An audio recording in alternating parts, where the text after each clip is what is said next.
Hey everybody, and welcome to this, my first of two videos on the Olympus OM-4. This is an OM-4T, which simply means titanium, and it will cover, its function is the same as the OM-4, so this will apply for the OM-4, the T, and the TI equally.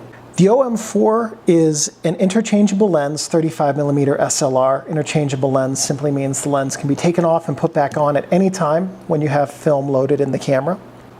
It has, by default, an averaging meter, but you can also use a spot and multi-spot function. And we will talk about, I can never remember which way that is. That's okay. Anyway, we'll talk about how this spot and multi-spot function works in the second video in detail. The shutter speeds on this go from 1 second up to 1/2000th of a second. And in automatic mode, which is what this is set to right now, you can have shutter speed times of longer than a second. I couldn't find a cap on how long it is. Like the OM-2N, it's probably eternity, or until the batteries run out. These have really incredibly good meters in them. The viewfinder magnification in this is about 85-ish. Couldn't find an exact number, but I'm basing that on comparisons to the OM-1, which I know the viewfinder magnification of. This is a little bit smaller. But nears makes no difference. There's 100% frame coverage. It's probably around 97% like it is in the OM-1, but that's pretty darn close to 100. The standard focusing screen in this is a split ring focusing screen, and this camera can use every single focusing screen, including the 2.4 that the OM-1 can't, and that means that this camera is one of the ones that can use every single accessory in the OM lineup.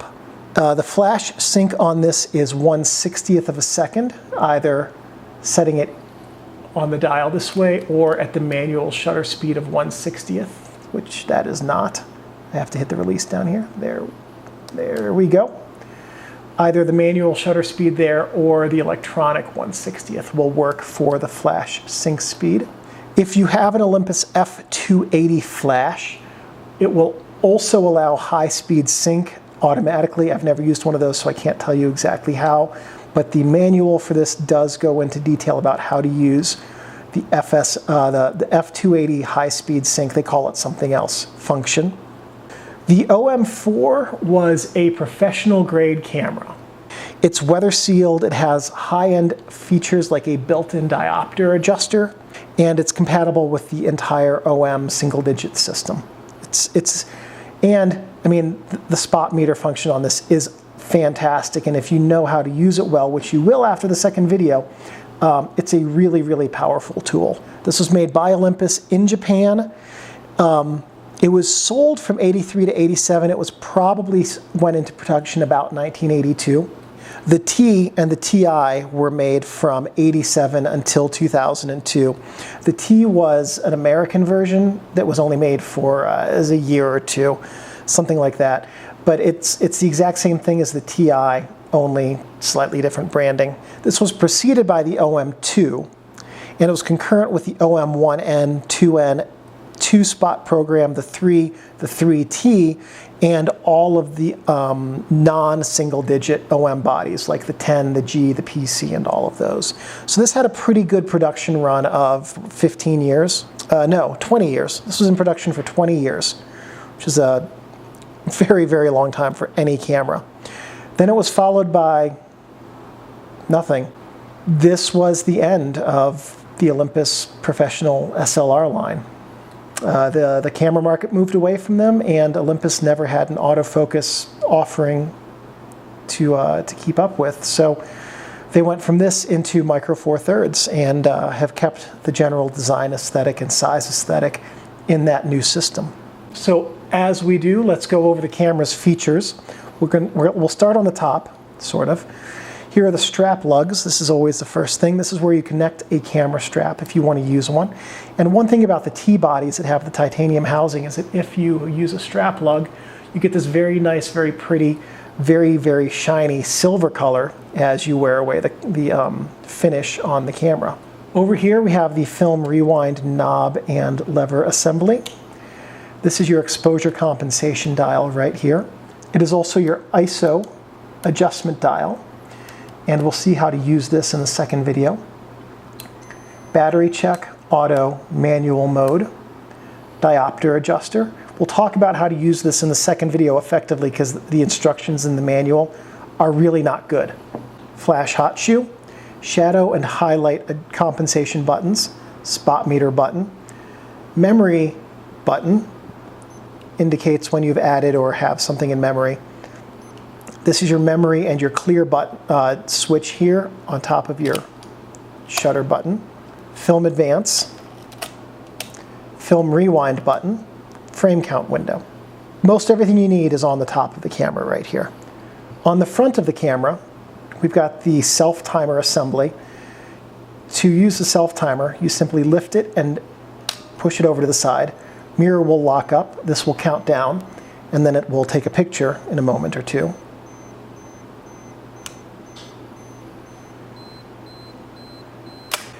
By default, this camera beeps a lot at different things. If you want to mute the beep, you simply lift it and turn this the other way, and that turns off the beep function.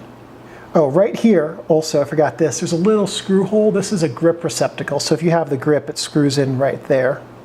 Also, on this assembly right here, when you do a battery check, the light flashes or stays on to let you know that the battery is good. Right here is a viewfinder illuminator button, so if you push this, it lights up the viewfinder inside with a modestly pleasing amber light.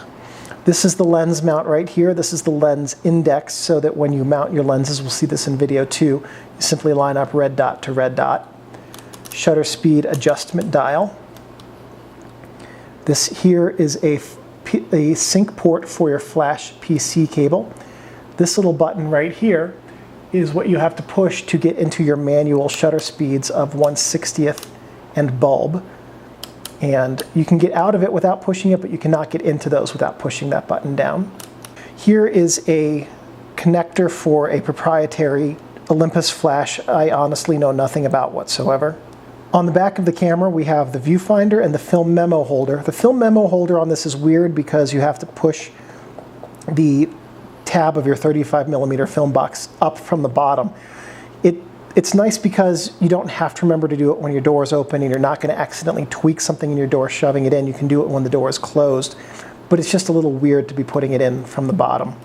On the camera's bottom, we've got the motor drive alignment divot right here. So when you put the motor drive on, there's a little thing that goes in here to help make sure it's aligned. Here we have a motor drive mechanical connection. This is technically motor drive mechanical connection 1. These are the motor drive electronic connections, serial number, made in Japan, tripod bushing. This is another motor drive mechanical connection. I think technically it's 2. Yeah, another one of them. Anyway, it's underneath this cover. And then we have the battery cap right here. So you can see mine's a bit chewed up. That's going to be fun to take off tonight.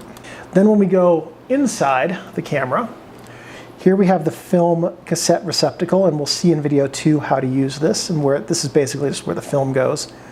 Up here and here we have film guide pins that helps the film come out of the cassette smoothly to go through the camera. Here we have 4 guide rails. These ones in the middle sandwich the film flat against the film pressure plate, and these ones on the outside keep the film from moving up and down.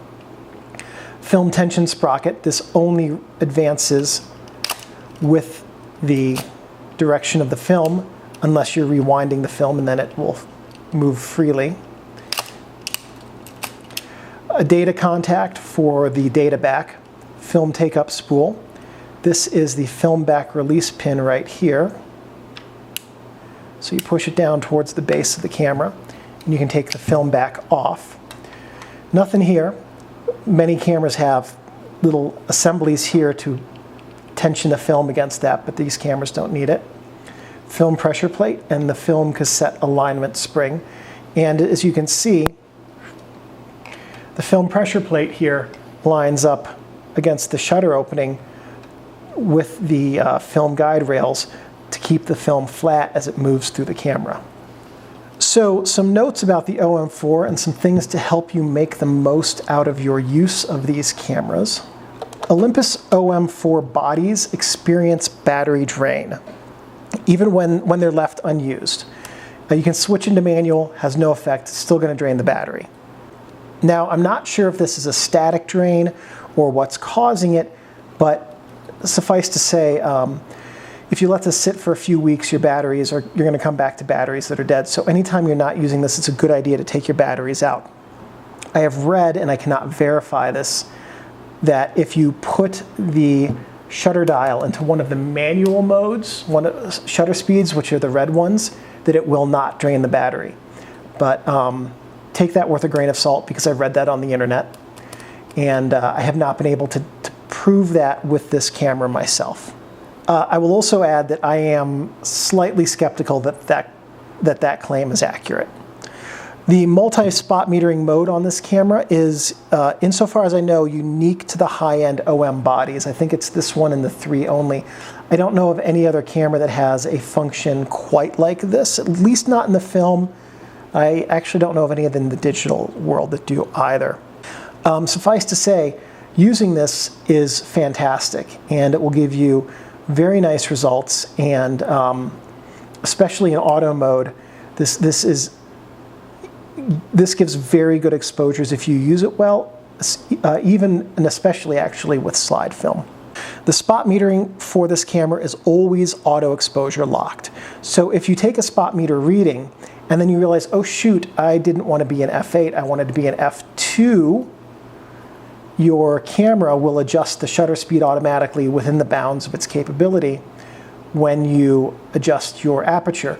It's auto exposure locked. So it looks at the exposure value, and if you adjust the aperture after taking a reading, it will compensate your shutter speed so you still get a proper exposure.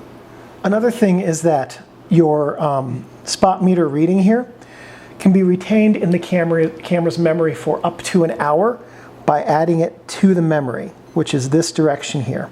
When that light flashes, it means you have something in memory. Don't accidentally leave something in memory, trust me on this. It's a really good battery drain and a great way to surprise yourself halfway through a day that, oh, your batteries are dead, and guess what? You forgot to bring spares. That's always very frustrating. With the memory and clear buttons, there's a little arrow here, and it points this way or this way. That's to indicate that adding memory is that direction, and clearing the memory is that direction.